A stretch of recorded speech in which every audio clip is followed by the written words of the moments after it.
Hello friend, this is Anush Tiwari, MIT IAS Academy online classes for UPSC, BPSC, JPSC, Judiciary and other competitive exams. Friend जैसा कि मैं बता दूं कि आज जो हमारी चर्चा होगी 67 BPSC स्कीम और 66 स्पेशली जो हमारी बात होगी जिस पे कि मैं बताऊं कि 66 मेंस पेपर में किस तरह से मार्क्स को डिडक्ट किया गया और बैकडोर एंट्री यदि देखी जाए तो किस तरह से दी जा रही है, इसे आप समझ पाएंगे। इसमें RTI की कॉपी, इन सारी चीज़ों को मैं आपके सामने दूंगा।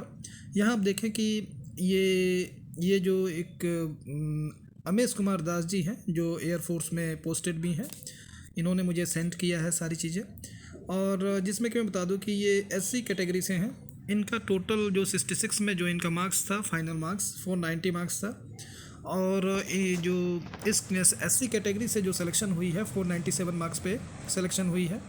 फ्रेंड्स, आप देखेंगे कि किस तरह से मेंस के कॉपी में ये चीज़ों के साथ किस तरह से इन्होंने किस तरह से मार्क्स को डिडक्ट किया है। स्पेशली GS पेपर 1 पे थोड़ी सी मैं दिखा दूँ आपको। ये RTI पेपर है, RTI से ली गई, मतलब इनकी कॉपी है, फ़ोटो कॉपी है, जिसमें कि आप देखेंगे कि यहाँ पे आप देखेंगे कि ये जनरल स्टडी GS पेपर 1, इसमें टोटल इनकी मार्क्स जो इन्होंने ऑब्टेन किया है 141 मार्क्स। इसमें स्पेशली इस सेक्शन पे हम बात करेंगे क्योंकि इस सेक्शन में इनकी मार्क्स को डिडक्ट किया गया है, और यदि कहें तो इस जेन्युइन स्टूडेंट को रोका गया है। यहाँ देखेंगे कि प्रश्न संख्या 15 में क में इन्होंने जो ये प्रश्न था इसमें इन्होंने सारे स्टेप को फॉलो किया है और फाइनली इनका आंसर भी सही आया है। और ऐसे कंडीशंस में ये जो प्रश्न था 10 मार्क्स का था, जिन्हें इन्हें 7 मार्क्स दिया गया है। इसी प्रकार से आप देखें फ्रेंड्स तो ख में भी इनके मार्क्स को डिडक्ट किया गया है। इसके अलावा यदि आप देखें तो ग में इन्होंने इनका ग पे जो ऑब्जेक्शन था जिस पे कि हम बात करेंगे, आप यहाँ पे देख लें। यहाँ जो इनका जो मार्क्स है ये 0 दिया गया है क्योंकि इनका जो फाइनल आंसर है वो नहीं आया है।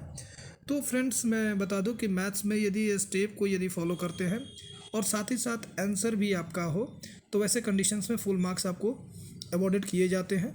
लेकिन ऐसा नहीं होने के कारण आपको स्टेप पे मार्क्स दी जाती हैं, और अगर फाइनल आंसर ना हो तो यहाँ मार्क्स देना चाहिए।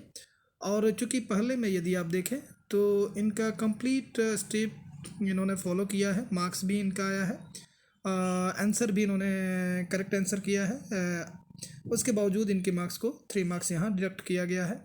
इसी प्रकार से इनके ये 4 प्रश्नों पे, इसे आप यहाँ पे देखें तो थोड़ी सी आप समझ पाएंगे, आप इसे देख लें। Maths question number 15A is of the 15 marks but I have been, इन्होंने कहा कि I have been awarded the 7 marks. 15 में भी देखें ये 3 मार्क्स का डिडक्शन है फर्स्ट में। सेकंड में देखेंगे कि is of the 8 marks and awarded the 0.5 marks, 3 marks यहाँ डिडक्शन की गई है। सी में देखेंगे कि इन्होंने कहा कि is of the 6 marks and awarded the 0 marks whereas the 2 step out of 3 are correct. तो ऐसे कंडीशंस में इनको 0 मार्क्स दी गई है। और फिफ्थ के अलावा यदि डी में देखें is of the 6 marks and awarded the 5 marks, जबकि आप यहाँ पे डी को भी आप देख सकते हैं। जैसा कि फ्रेंड्स मैं आपको दिखा दूं तो इन्होंने डी में पूरा करेक्शन किया है, उसके बावजूद भी सारे स्टेप्स को फॉलो भी किया है, उसके बावजूद भी मार्क्स यहाँ डिडक्ट किया गया है। ये देख सकते हैं यहाँ पे, जो कि ये RTI की कॉपी है। नेक्स्ट इसमें अगर थोड़ी सी बात करें तो इस पर जो बात है कि steps and answers are correct but the full marks have not been awarded in maths. तो ये जो है, ये मैं बता दूं फ्रेंड्स कि एक तो ये पॉइंट हो गई जहाँ से कि जो योग्य बच्चे हैं उन्हें ये किस तरह से मेंस में इनके मार्क्स के साथ जो कहें तो मार्क्स डिडक्ट करके इनकी सिलेक्शंस को की जगह पे दूसरे की सिलेक्शंस को दी जाती है, और ये करप्शन है। नेक्स्ट यदि इनकी एक और ऑब्जेक्शन है जिस पे कि आप सभी समझ सकते हैं, आप इसे डेफिनेटली कोर्ट में लेके आएँ।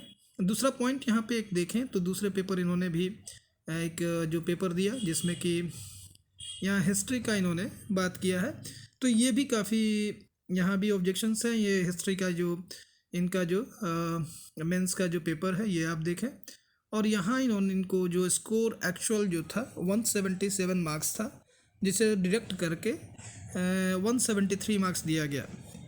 तो फ्रेंड्स मेरा ये कहना है, यदि बीपीएससी इस तरह की स्केलिंग करती है तो ऐसी स्केलिंग जिसमें कि यदि फर्स्ट स्टेप और सेकंड स्टेप पे 2 करेक्शन हो रही है, तो वैसे कंडीशंस में यदि आपको सेकंड करेक्शंस को ही फाइनल करेक्शन एक्सेप्ट करना है तो फर्स्ट करेक्शन कराने की ज़रूरत नहीं है। पॉइंट नंबर 2 यदि बात करें कि यदि बीपीएससी 2 करेक्शन कराती है 2 अलग अलग दृष्टिकोण से, तो वैसे कंडीशंस में इन्हें इसके एवरेज मार्क्स को अवॉर्ड करने की ज़रूरत है। ये भी करप्शंस को क्लैरिटी से, इससे करप्शन जो है ये यहाँ क्लियर दिखाई देता है।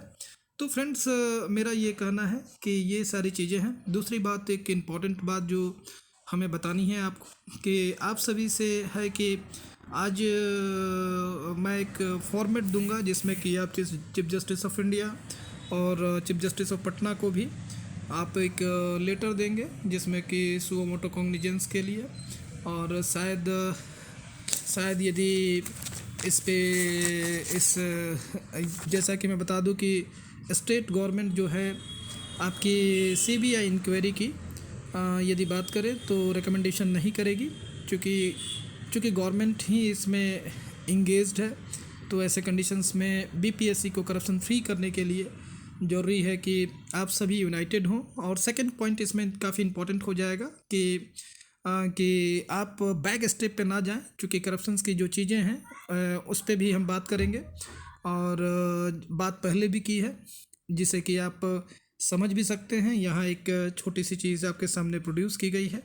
और नेक्स्ट हम मिलते हैं फ्रेंड्स, जिसमें कि हम एक लेटर का यदि कहें तो फॉर्मेट देंगे, जिससे कि आप अपनी इन जो इश्यूज़ है इसे आप अधिक से अधिक बच्चे इन पटना चीफ जस्टिस को एड्रेस करते हुए लेटर देंगे, और इसकी फॉर्मेट मैं अपलोड कर दूंगा। और यदि आप किसी तरह से कोई प्रश्न पूछना चाहते हैं तो आप कमेंट बॉक्स में कमेंट कर सकते हैं, और साथ ही साथ टेलीग्राम ग्रुप में आप जुड़ सकते हैं, जिससे कि लगातार यदि कहें तो किसी तरह की भी अपडेट होगी हम दोनों ही चैनलों के माध्यम से, यूट्यूब और टेलीग्राम से देते रहेंगे। Thank you friends.